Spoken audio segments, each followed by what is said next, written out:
Okay, hi everybody, welcome back to another episode.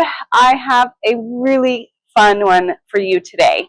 Today I'm going to be sharing with you how I went about restoring and beautifying this late 19th century credenza.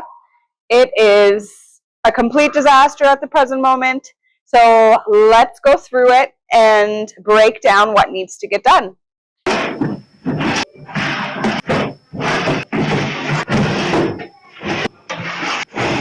For today's project, I'm going to be trying out solvable heavy-duty stripper.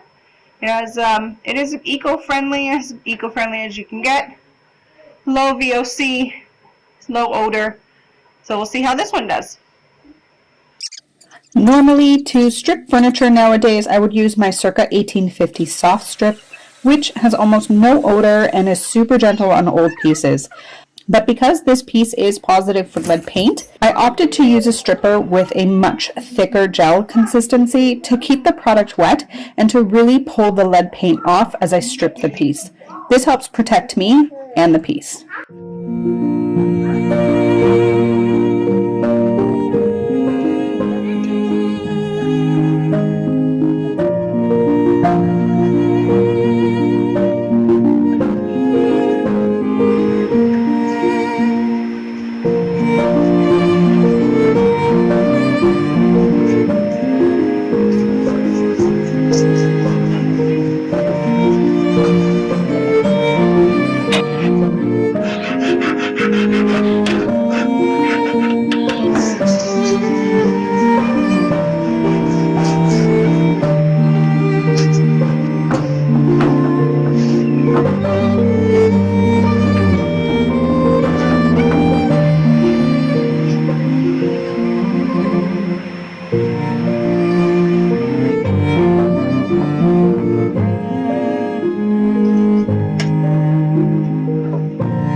I removed the escutcheons with the heat gun. I did this so I would be able to sand the front easier, but unfortunately, despite my attempts to save them and be really gentle while trying to remove them, they were all so fragile and 2 out of 4 of them broke.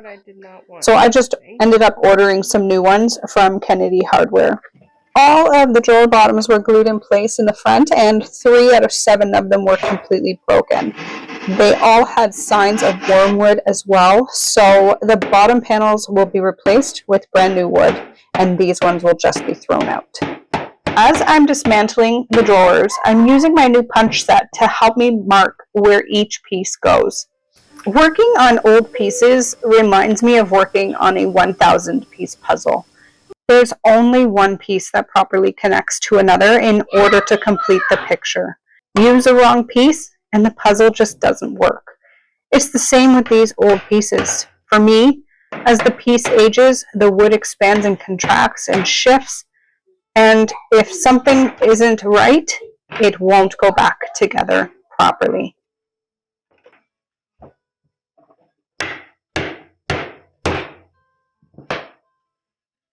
Wood wants to move, and it has to move. It has to expand and contract.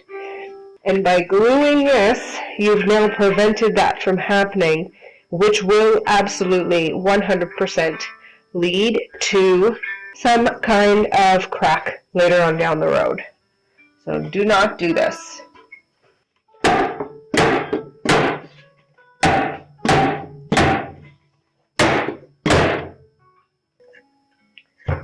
So I think the only fix for this is I'm going to dig it out, and since it's not, none of them are coming out in solid pieces, they're crumbling, I'm going to replace the boards.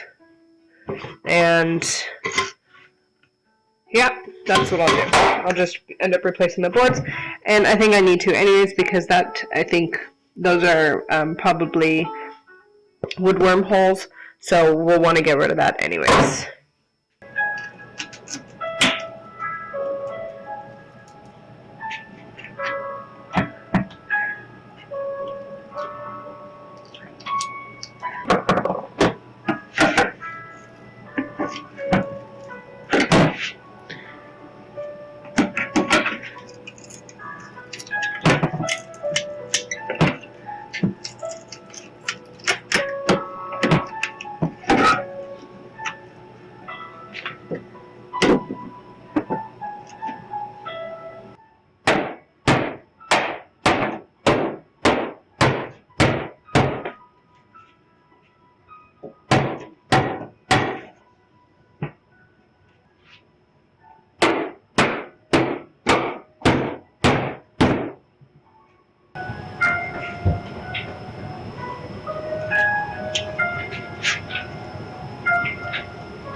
After that, he wants to play Baldy School. And we need this.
The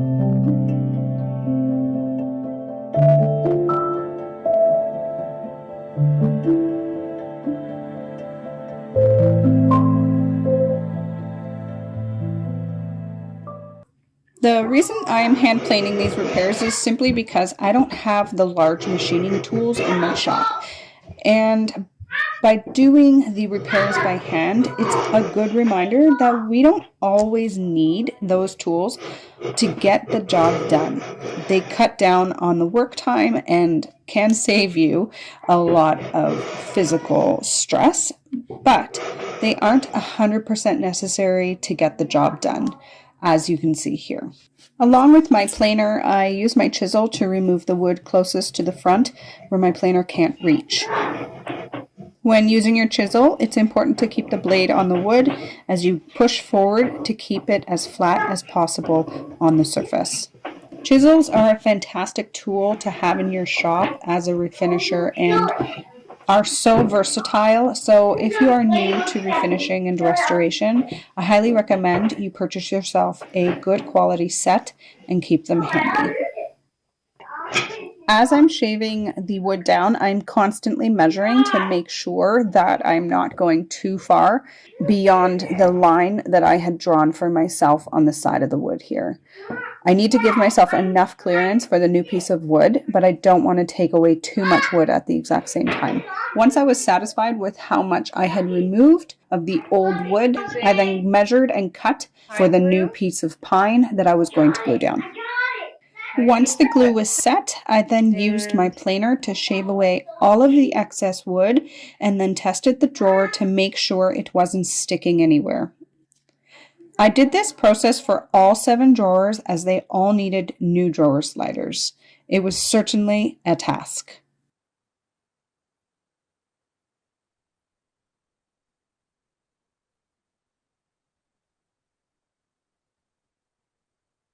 Before I could take my mallet to this piece, I had to first deal with the 20 or so nails that had been put into it in a desperate attempt to correct this wobbling base. I first tried to pull them out using my flush cutting pliers. This didn't work and was obviously unsuccessful, so I went to the next method, which is to drill some holes on either side of the nail to release the pressure and then pry them out. This method proved successful and I was able to get all 20 or 30 nails out of the piece in order for me to move on to the next step.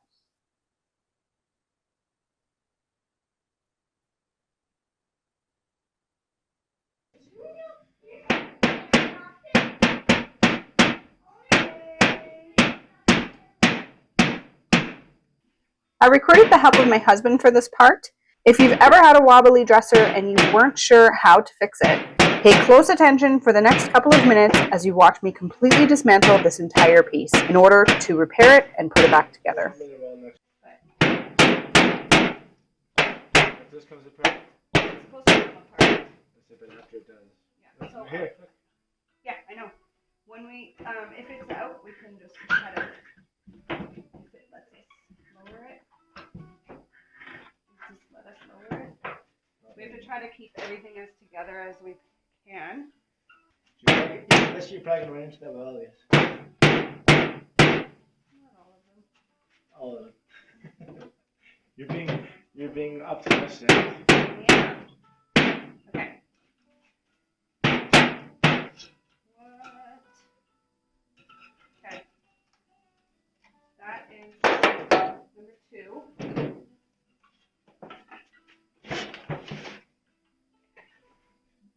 Here's the right side. So, haha, yeah.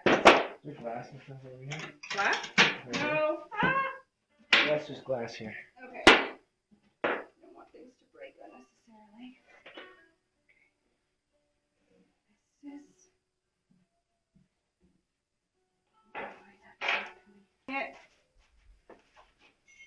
Oh, this comes off as one.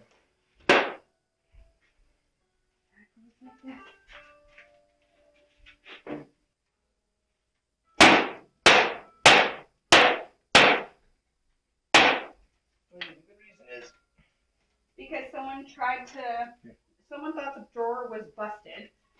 And so, okay. So that was the scariest 10 minutes of my life. Right there. Childbirth? Childbirth wasn't as scary. I didn't have to put it back in. With everything taken apart, I can now begin next steps, which is cleaning and repairing everything from top to bottom.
Okay, so this is the really bad side with that very large crack that I was talking about. Well, this is how it goes. It's actually larger than I thought, but luckily it is all broken in one piece, so I'll remove the nails and then this will just be a simple glue up. This is definitely not how you want to repair something. You do not want to start inserting nails into places they shouldn't be. These were added in after this was made, and it probably was, these were added when it started to wobble. So now that I'm doing this, we will no longer need any of these nails, and I will take out everything that doesn't need to be there and completely disassemble it. Right now, I'm just in the middle of vacuuming everything and cleaning out each joint of all the dust and years of dirt buildup. So that way, when I go to give everything a quick wash, I'm not also washing off dirt and bugs and webs and all this other stuff. So these little pads on the feet, I'm just removing and taking off, but it does look like there needs to be some work done on the bottom of this foot here.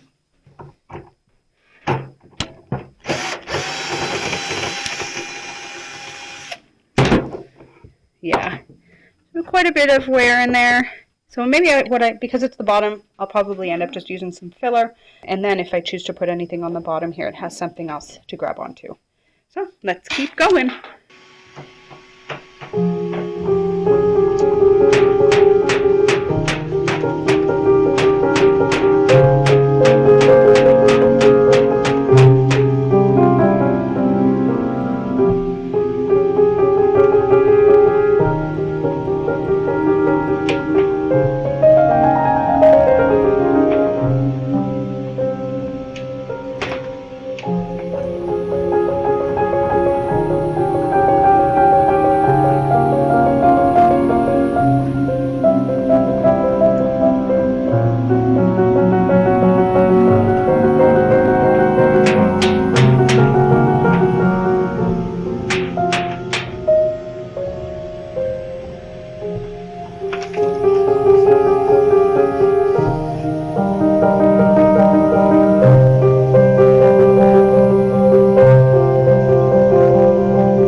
With the vacuuming done, I'm cleaning everything with a combination of TSP and water. TSP, or trisodium phosphate, is a very effective cleaning solution, known for its effectiveness in tackling really tough messes. It is an inorganic compound typically sold as a white powder or granular substance. When mixed with water, TSP creates a highly alkaline solution that excels at cleaning, degreasing, and removing tough stains. It's important to note that certain woods don't like TSP and will darken after cleaning with the compound. These woods are oak and maple specifically, so be prepared to use a different cleaner if working with those woods. This product did a fantastic job of eliminating and removing the water stains that were present on the backboards and really getting in and cleaning everything and bringing out all of those years of dirt and grime that had built up. Make sure to always rinse this solution off with water when you're done, and then let everything set aside to air dry.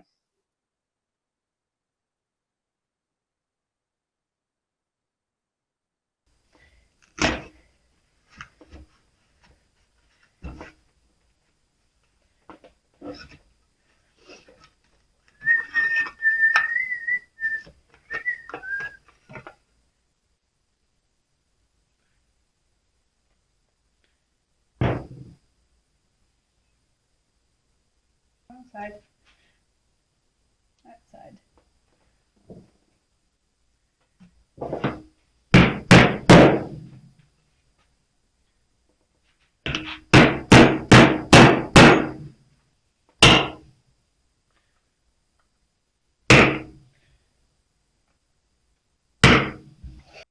I completed this process on all of the drawer glides, even the ones that really didn't have much wear and tear, so that everything in the unit was brand new. Every rail had some kind of crack or break somewhere on it. So a lot of this project, my time was spent doing repair work to make sure everything was perfect before being glued back together.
All right, so I'm at the point where I'm just trying to figure out the best fix for this. Obviously this is very damaged wood here, and because I'm staining this, I don't want to use any kind of body filler. So I think a lot of people would just kind of go for opting for a Bondo type repair, but that doesn't really solve anything because this is really rotten, and ultimately you want your Bondo to bond to something stable, and this is not that. I mean, for Christ's sake, I just found a nail in here. So this will all have to get repaired.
I used a 120 grit sandpaper on all the sideboards and frame and gradually worked my way up to a 180 grit.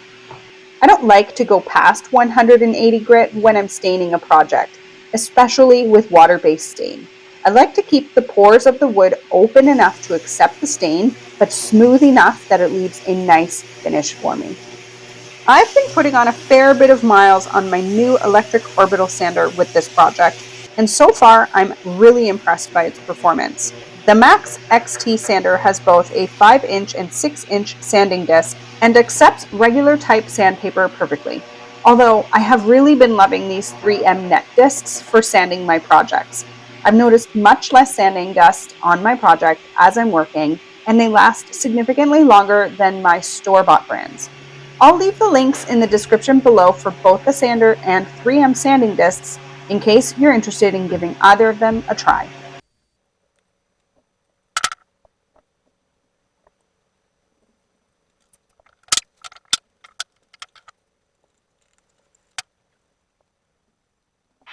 This is the first project that I have worked on that required such extensive repair work on the frame itself. So everything you are watching me do in this stage of the project is brand new to me. I did a bunch of research prior to taking it apart on YouTube by watching my fellow restorers, Tom from Thomas Johnson Antique Restoration, Trenna from John's Furniture Repair, and Ati from AT Restoration, to see how they went about tackling a problem like this. I also referenced my furniture refinishing and repair book to make sure I was doing all of the steps correctly. Having access to all of this information both online and in a book visually is so helpful, and it gave me the confidence I needed to get this project done successfully. Before I glued the side panels together, I did a dry fit to ensure everything fit perfectly and marked down where each piece was supposed to go. There were a couple of sticky spots with that, so I cleaned everything up with my chisel before starting inside the grooves. The good thing about the hide glue, and specifically Tight Bond hide glue, is it has a longer open working time of approximately 10 minutes, so it gives me plenty of time to work with the glue and apply it onto the wood paneling while allowing for adjustments. Definitely something that gave me a fair bit of relief while first doing this.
This has obviously been sped up, but in real time it took me over an hour to get the entire unit back together and clamped securely. It was not an easy task, and at one point there were certainly some choice words and threats of violence uttered as I wrestled with the side and middle boards. Turns out, though, while filming, I absolutely 100% forgot to put the microphone on, so it didn't capture any of that, but guarantee you, it was there. I'm so thankful for my hubby helping me put this back together. Those extra set of hands definitely made this process slightly less stressful and a little bit more entertaining for me.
As always, thank you all for watching today's episode.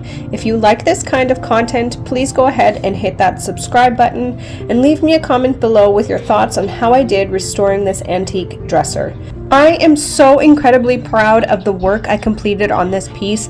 It really challenged me, and I think it turned out absolutely gorgeous.